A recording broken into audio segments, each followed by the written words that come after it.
we have three nasal sounds today. Nasal sound is mainly the sound which use your nose while you pronounce this sound. And today's sound is mo, no. And the next one is kind of but as we are non-native, we'll pronounce this sound as ing. It will make a little easier for us. Well, mo is more what we pronounce as usually. For example, mother, mountain, mine, me, mouth.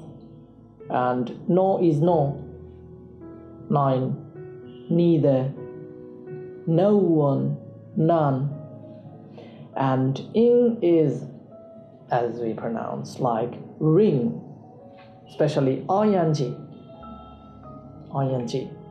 At the end of a word, if you find ing, it will be sound like ing, ring, anger. Thank you.